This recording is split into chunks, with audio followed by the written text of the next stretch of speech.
This video might not be for everyone, but here's 10 instances where the show decided to not include some brutal or gruesome moments from the books. Like my last video, it won't be in any particular order. BRAN and his group's travels from the wall to the Three-Eyed Raven's cave was not easy. This was mainly due to the lack of food, shelter, and a heater.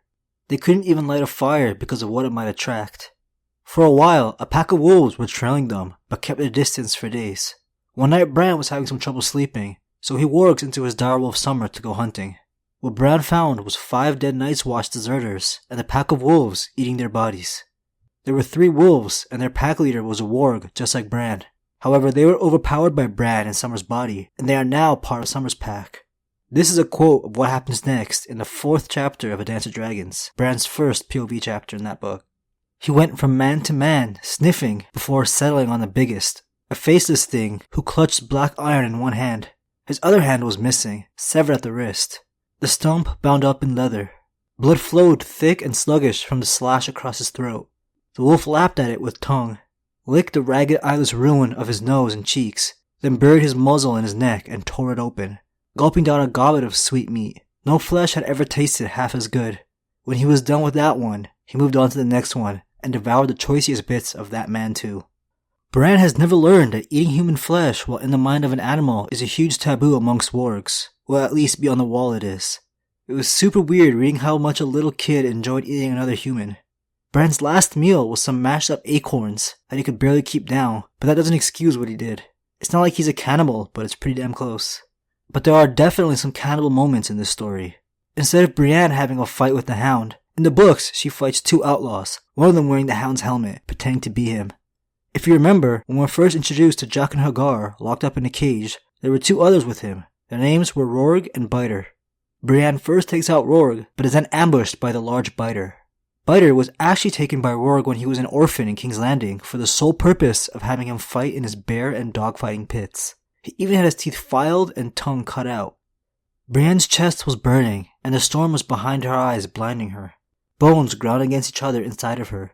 Biter's mouth gaped open, impossibly wide. She saw his teeth, yellow and crooked, filed into points. When they closed onto her soft meat of her cheek, she hardly felt it. She could feel herself spiraling down into the dark. I cannot die yet, she told herself. There is something I still need to do. Biter's mouth tore free, full of blood and flesh. He spat, and sank his pointed teeth into her flesh again. This time he chewed and swallowed. He is eating me, she realized, but she had no strength left to fight him any longer. She felt as if she were floating above herself, watching the horror as it were happening to some other woman, some stupid girl who thought she was a knight. It will be finished soon, she told herself. Then it will matter not if he eats me. Brienne only survives the fight because Gendry came to her rescue and killed Biter. She was left pretty messed up though. There was broken bones, cuts, bruises, and the wounds from the bites were starting to get infected and cause a fever, but she would survive. Boy has more courage than sense. Come here!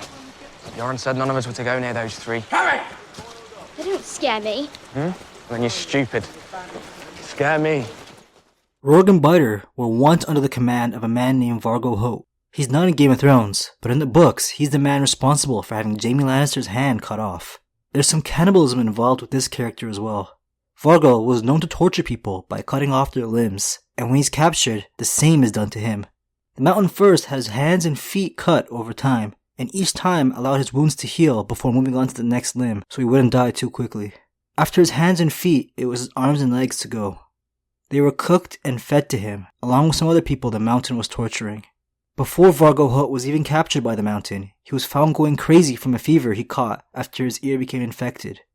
The Mountain only killed Vargo after he had to go fight Oberyn Martell. A scene I'm surprised that the show added was the Ramsay and Sansa forced marriage and rape. It was pretty dark and hard to watch, but of course George Martin had the original scene play out a lot worse. Sansa never married Ramsay, she's still out in the Vale.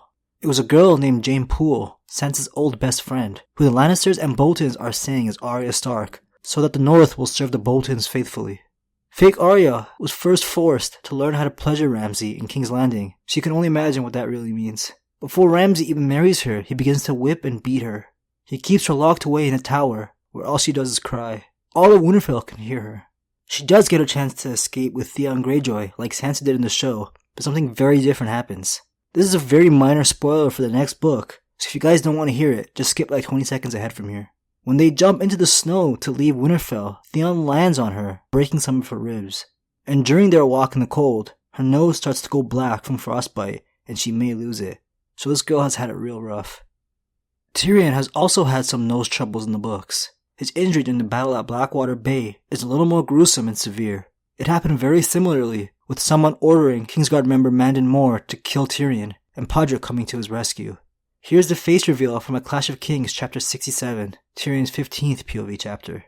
By the end of the second cup, Tyrion felt strong enough to face his face. He turned over the glass and did not know whether he ought to laugh or cry. The gash was long and crooked, starting a hair under his left eye and ending on the right side of his jaw. 3/4 of his nose was gone, and a chunk of his lip. Someone had sewn the torn flesh together with catgut, and their clumsy stitches were still in place across the seam of raw, red, half-healed flesh.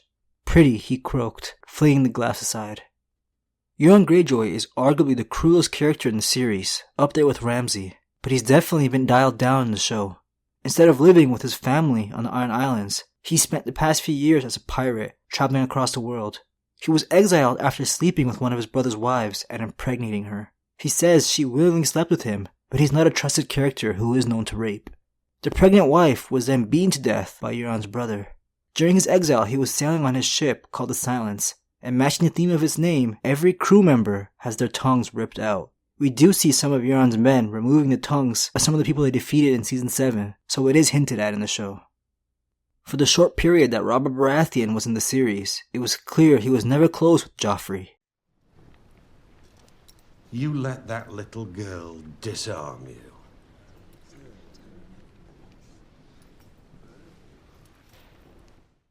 Well, he wasn't close with any of his biological children, and he didn't know that Cersei's children weren't his. We learn in the books that Robert saw firsthand how sick and twisted Joffrey truly was. When he was younger, Joffrey found a pregnant cat in the Red Keep and was deranged enough to cut open its stomach. This is George Martin's way of telling us he was just born a psychopath, like a lot of serial killers who start off as animal abusers. Joffrey took one of the stillborn kittens and proudly showed Robert, thinking he would praise him or something. Instead, he got hit by his quote-unquote father. I must have talked about this at least a couple hundred times now, but in the books, Catelyn Stark is revived and now leads the Brotherhood Without Banners as Lady Stoneheart. She first showed up in the third book, A Storm of Swords' epilogue, which is the same book where the Red Wedding took place, so we didn't really get a lot of time to miss her. It was through the point of view of a random Frey that we first meet Lady Stoneheart, so there was some real tension. Her cloak and collar hid the gash his brother's blade had made, but her face was even worse than he remembered. The flesh had gone pudding soft in the water and turned the color of curdled milk. Half her hair was gone, and the rest had turned as white and brittle as a crone's. Beneath her ravaged scalp, her face was shredded skin and black blood where she had raked herself with her nails. But her eyes were the most terrible thing. Her eyes saw him, and they hated. Things get really gross when he tries to speak. Lady Stoneheart believes Brienne has betrayed her and is working with the Lannisters in A Feast for Crows, chapter 47, Brienne's 8th POV chapter. The woman in grey gave no answer. She studied the sword, the parchment, the bronze and iron crown. Finally, she reached up under her jaw and grasped her neck as if she meant to throttle herself. Instead, she spoke. Her voice was halting, broken, tortured.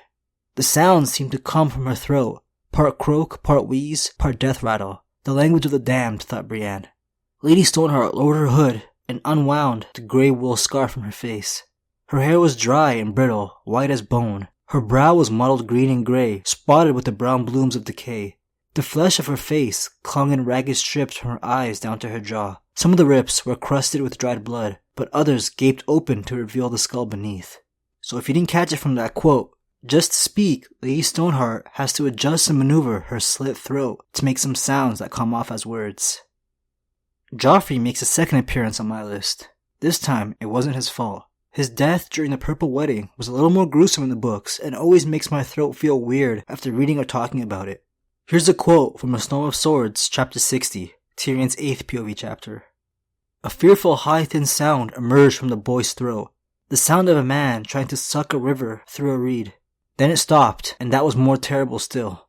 Turn him over, Mace Tyrell bellowed at everyone and no one. Turn him over, shaken by his heels.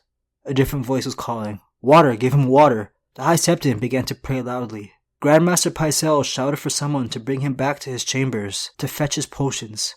Joffrey began to claw at his throat, his nails tearing bloody gouges in the flesh. Beneath the skin, the muscles stood out hard as stone.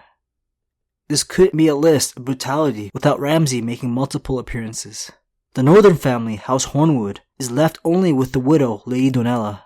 She began to worry about Ramsay wanting her land because he was left in the north while his father fought in the war, and he already had a terrible reputation.